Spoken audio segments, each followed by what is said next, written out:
Good afternoon, media. Good morning, Plum in Ireland. Welcome to the Hollywood Best Sharks team announcement presser with our head coach, John Plumtree. I'm now going to open the floor for questions. Please, could you use your virtual hand when wanting to ask a question? The floor is now open. Gav, you can go ahead. Mike, I see your hand is raised. Okay, I wasn't going to go now, but I will. How's it, Plum? Long time no speak. Hey, Gav. Good to see you. Hey, same, mate.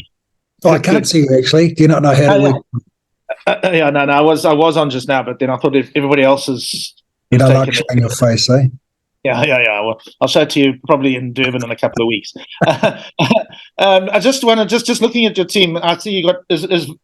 I suspect you've got a few problems at lock at the moment, because I see you appear to have Vincent as a second row replacement. Am I right in saying that? Yeah, we lost Gerbrand Krobler with a broken arm in a preseason game, and then Cronje hurt his ankle against the Stormers last week, so left us a little bit thin there. So yeah, Vince hasn't played a preseason game yet because he got injured at training.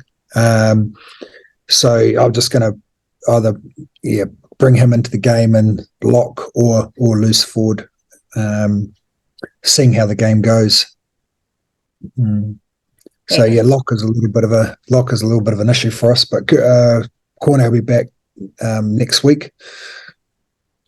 So he'll help.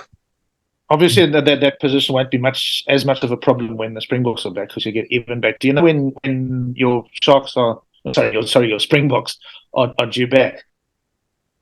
No, $1 million question there. No,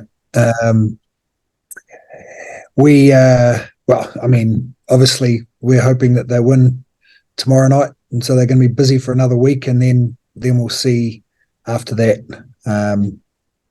I'm hoping that it's going to be based on individuals and the time that they've had in the World Cup in terms of their load. So I think that's the smart thing to do. Thank you. Mike Greenaway, followed by Michael Marnowick. Hey, Plum, it's the old school here, me and Gav, in tandem. I'm with you, brother. Plum, just look, you've been with the guys a couple of months now, but yet it's your first real competitive game, and you spoke the other day about it's going to take a little while just for the guys to get to know what you want to do, and vice versa. But never mind the result in this game. What's the minimum you want out of it from the guys in terms of how they play? I just expect maximum effort. And Mike, we've talked a lot around, the team that we want to become, and we're going to make mistakes. We're going to be. I spoke to you about us being a bit more ambitious with the ball.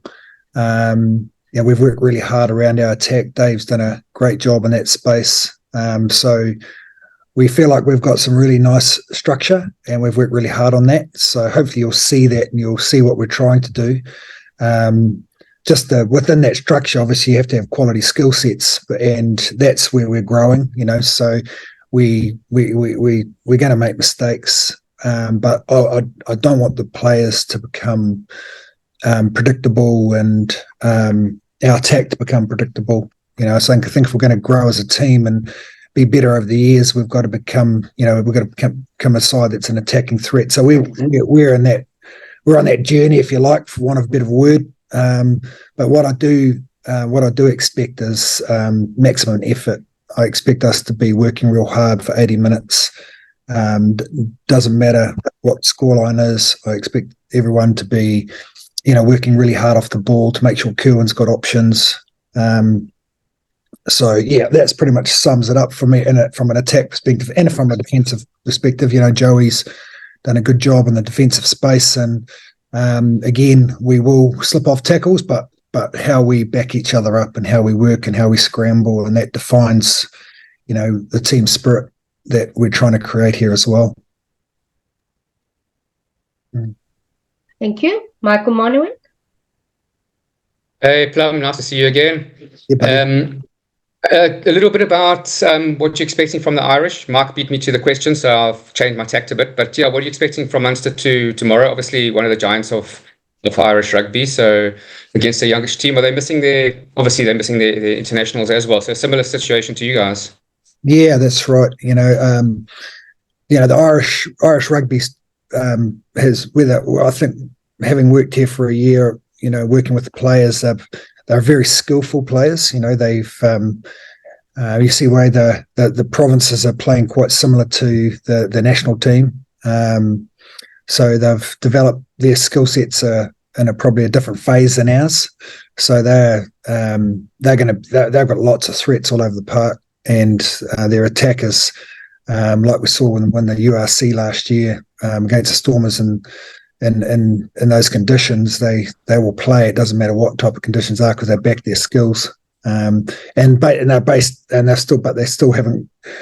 still got those old traditional values of a Munster rugby that was being developed by Paul O'Connell and Pete Marnie over the years. That they're tough, and their set piece is important to them. And so really, you're right, they're missing some players, but you know that they've got a squad that's that's been playing together for a fair while, and it's the old story in those squads that have been together for a while. The one guy moves out and the other guy slips in and does a good job. So yeah, we know that this is going to be a tough game. Thanks, Bob. Thank you. Next question, please. Okay, Navashni, I'll go again if nobody else is jumping in. Go ahead. Plum, what we've probably learnt from the the first two seasons of the URC is that what happens early in the competition doesn't actually really mean that much. Well, it does, but what I'm saying is Munster won it last year, and I think they were second last just before Christmas. The year before that, the Stormers won it, and they were second last before Christmas the previous year. You've got to sort of, I'm sure you'll admit, you've got to sort of a bit of work to do to get your culture going and your playing identity and all that. How important are these initial games? How important is it to get results? I mean, is this a time when maybe people just need to be patient and understand that your game and your team is sort of going to grow through time? Yeah, no, I think so, and I've sent that message out with the media when we met a week or so ago. I do think people have to be patient. I do think that in every part of our game we're trying to grow and be better, particularly in the attack space. But yeah, we're going to have some teething problems. But however, I don't want to be sitting here making like excuses either. Every time these boys slip on a jersey, the expectation is to win, and we want to become feared, and again as a province. That's a massive part of our mindset, and to do that, we're talking about it, and and I drive that consistently with the boys. But at the end of the day, talk's cheap. We've got to be able to go out there, and you've got to be able to see that. Gav, you watched a lot of footy. You've got to be able to see a change, and everyone else, Mike, everyone I'm talking to here. So. I want you to see that change. I want you to see what we're trying to do, and then I want to just grow that part. So yeah, for me, it doesn't really matter if it's the start or near the end. We've worked hard, and I'd like to be able to think that some of that stuff that we've been working really hard on, we see a bit on Saturday. Thank you. Anami, you can go ahead. Hi, everyone. Hi, John. Hi.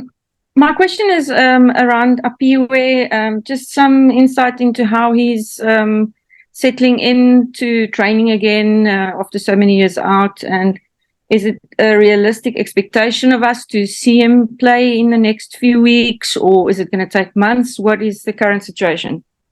No, you'll see him.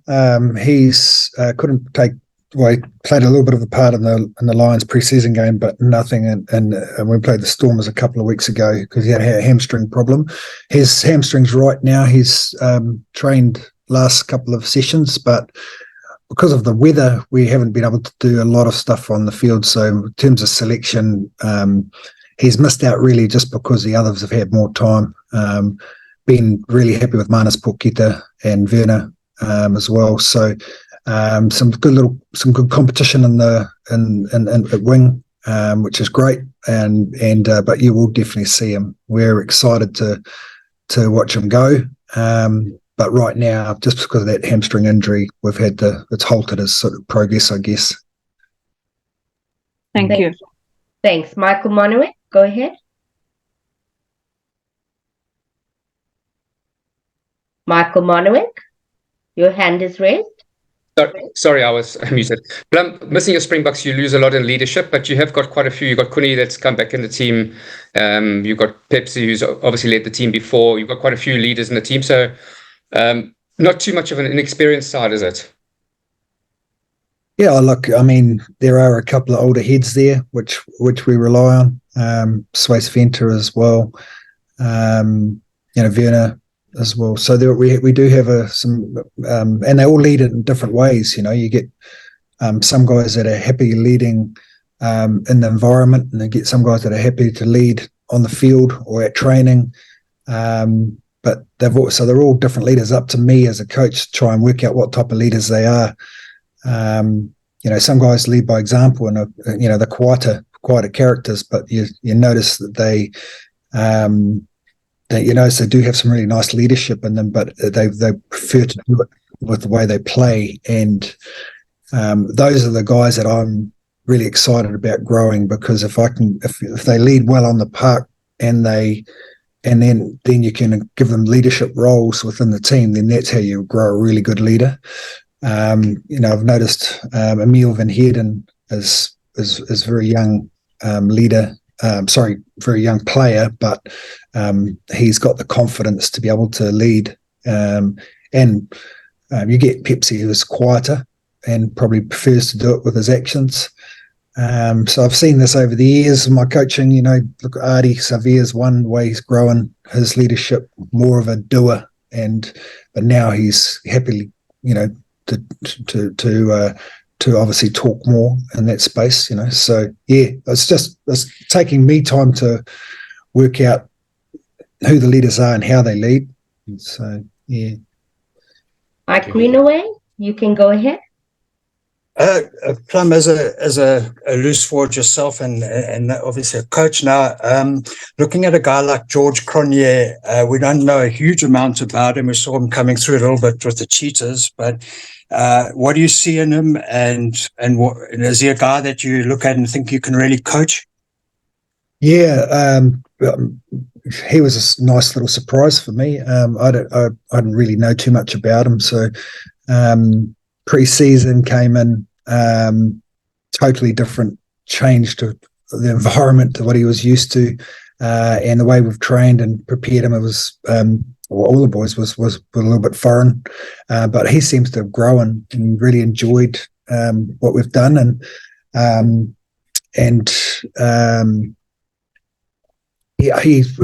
not sure who I'd compare him to, but he's not really a big man, but he's got a really, really good work rate, and he's tough, and his skill level's high, and he seems to have a natural ability to be able to play the game. So he run a good line, and he's got like I said, his work rate impresses me. So I'm really, really keen to see how he goes in an environment like he's going to be facing on Saturday. Thank you. Are there any further questions? Okay, if there's no further questions, John, all the best to you and the Hollywood Red Sharks media. Thank you very much.